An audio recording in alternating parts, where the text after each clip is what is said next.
The number 2 one. years. Ready? Lydia Daydal, Fight Connect TV backstage after a very successful cage conflict in the Devenish Belfast with a victorious main eventer, Paul Hughes. As always. Look as at that. always. Some Look at nice that. silverware, Another goldware. Another shiny belt, and that's 2 weight divisions now. That's featherweight and now lightweight champion. How are we feeling? Oh fuck! Sorry, that scared me there. Adam Strong and Supple just fell down the bleeding stairs there. Adam weak and very, very not supple. Oh my goodness. Feeling good, Lydia. Feeling good as always. Another Easy win, work, 4-0. quick work. That's what I said. You make it look easy, Do you Paul. know What's what? going I on? wanted to get rounds in tonight, and look, I have that killer instinct that you can't teach. So if there's an opportunity, I'm always taking it. I did want to get rounds in, but like at the end of the day, like it's if the next day or if anything presents itself, I'm taking it. Absolutely. So that's 4-0 now, 4 first round finishes. Yeah. That's, do you know what I mean, it's starting to speak for itself. I've said this years ago how good I am, and I fully believed it. Yeah. I actually watched an interview with me and you, and it was my last amateur fight when I fought for defending McColgan Wars belt against Alex Badu, and I was talking after the fight, and I'm talking the exact same now. Yes. I'm telling you, I said I'm gonna be a world champion. I'm talking the exact same now, but now I've got the hardened mindset through all the fucking shit that I've went through, all the callous that's on my mind now.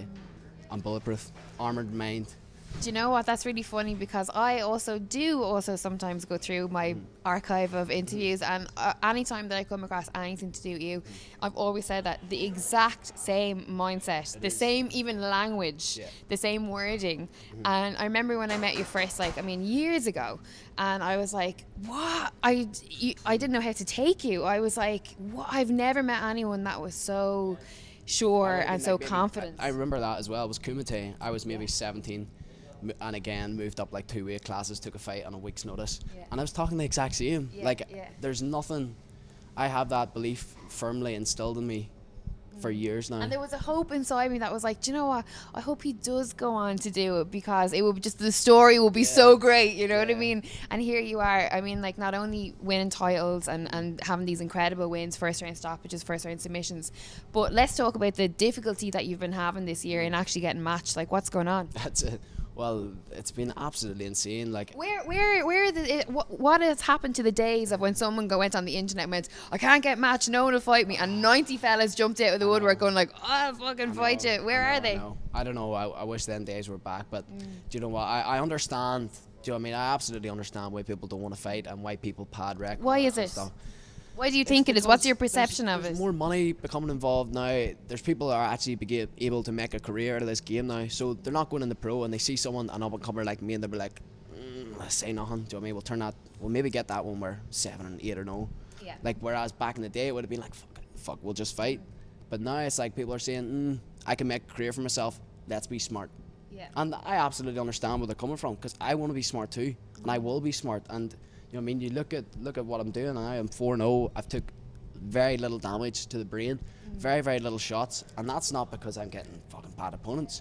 That's because I am a different level, and I've said it for years.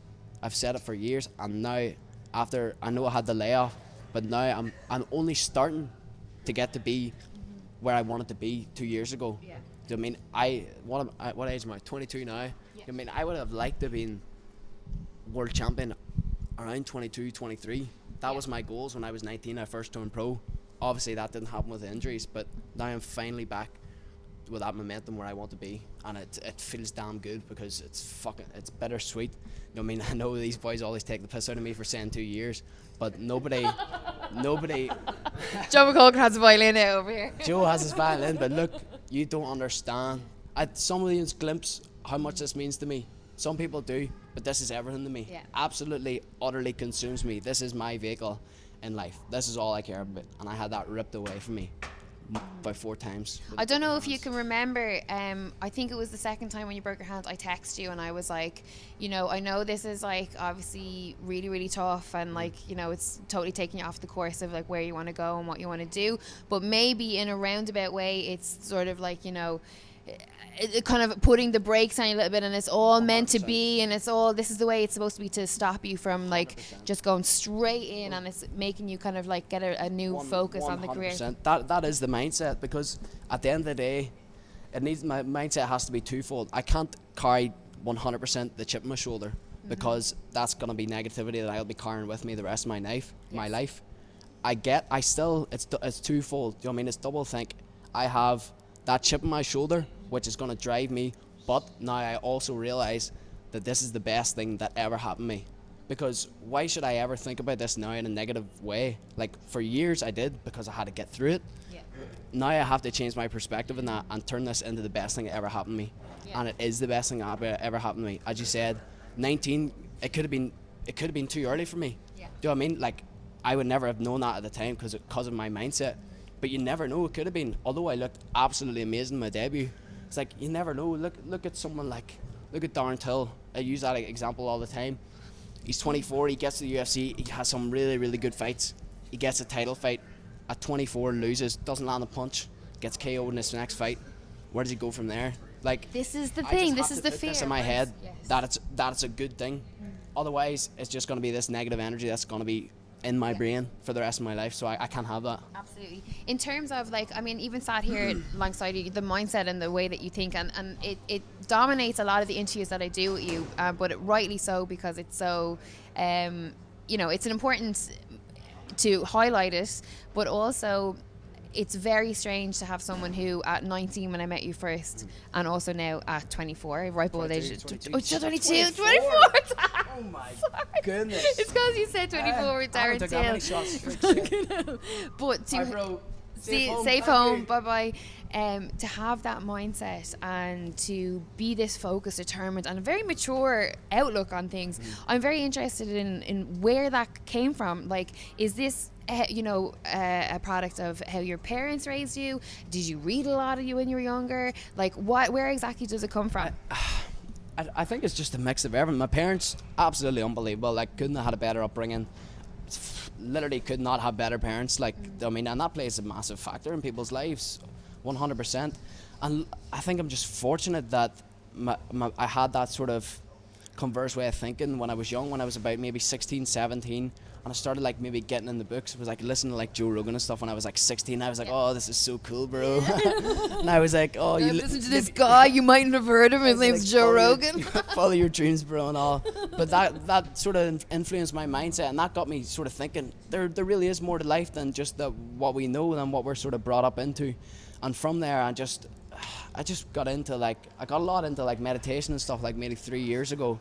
And I think that's one of the best things that's ever happened to me is learning meditation and learning about the mind and just realizing that we're not controlled by our thoughts. And I know that's such a, like, not a lot of people, in principle it's very simple to say, but actually taking myself back and just not getting utterly consumed by my ego all the time, being able to take a step back, I think has really helped. And not only that, like, I'm always just watching what the top performers in the world do, and it's not just sports, the top business, the top everything.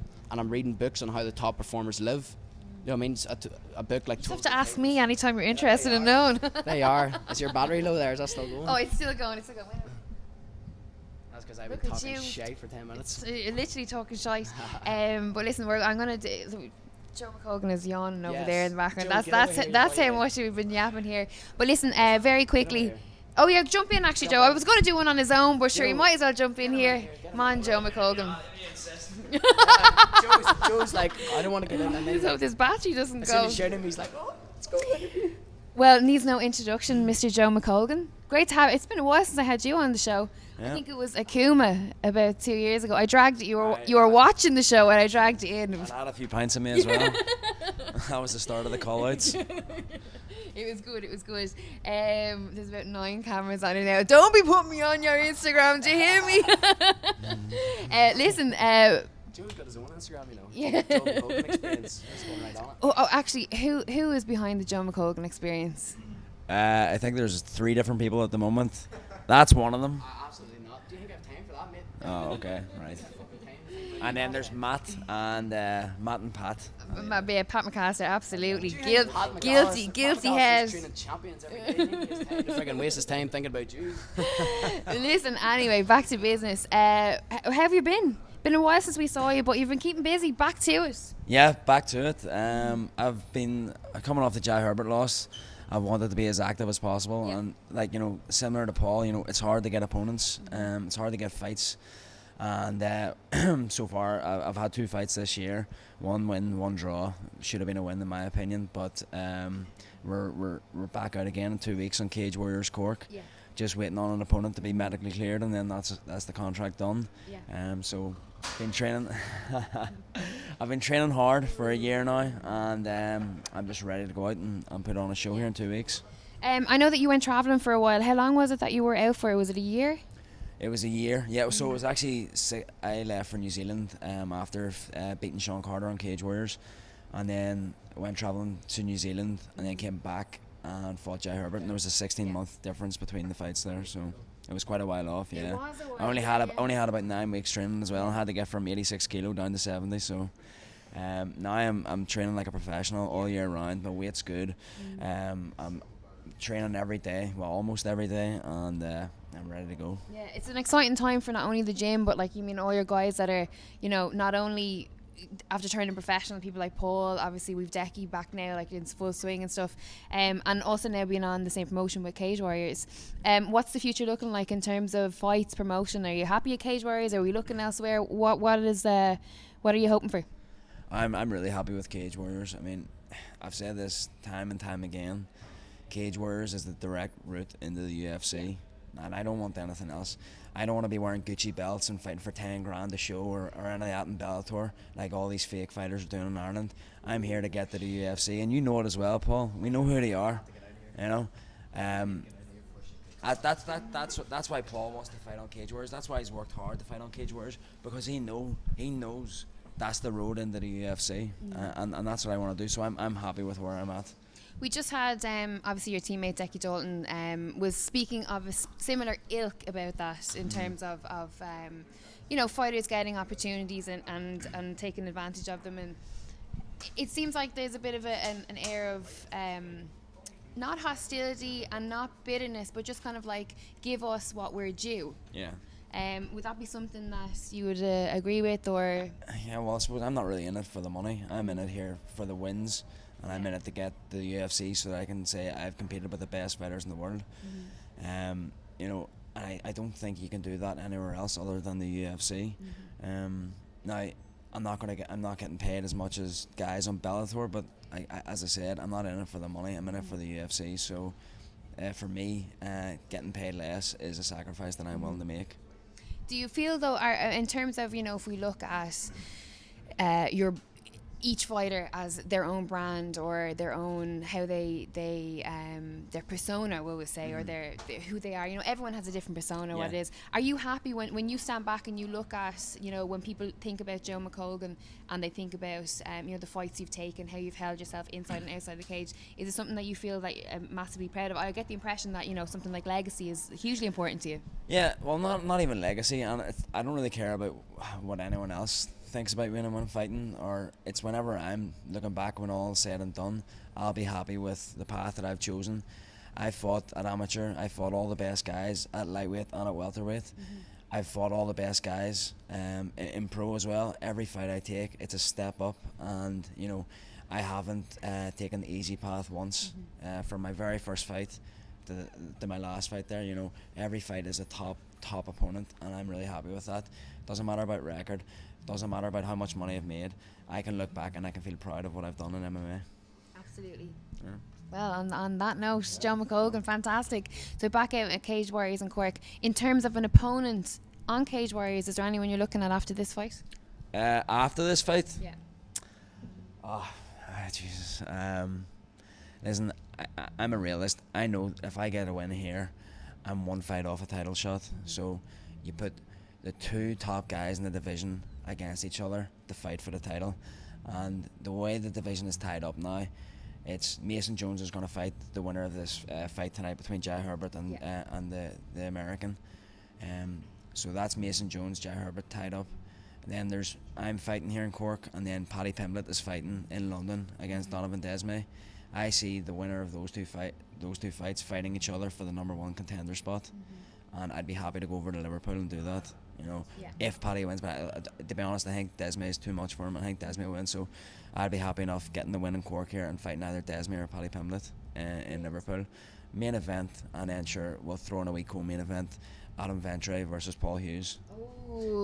Ooh. Fight Academy Ireland versus Next Gen Liverpool.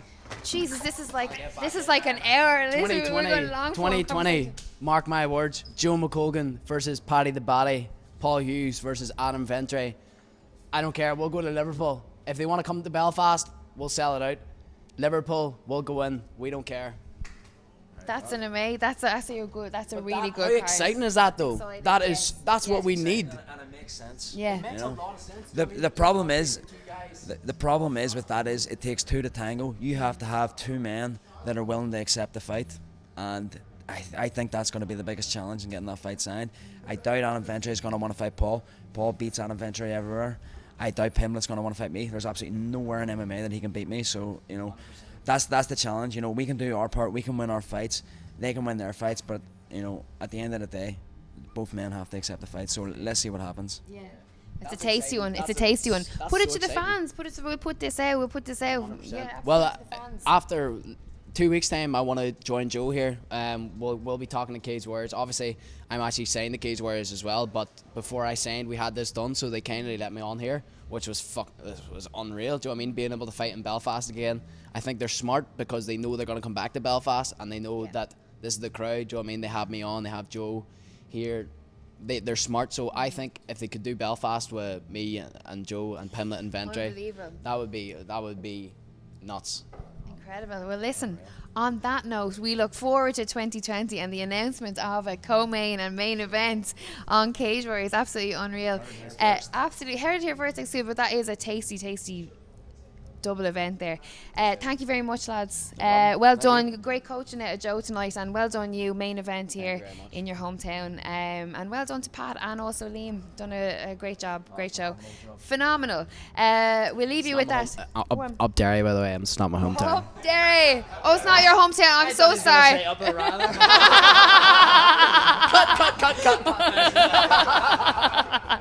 Brilliant. My apologies to all of Derry. It's not Belfast. Hey. Up Derry.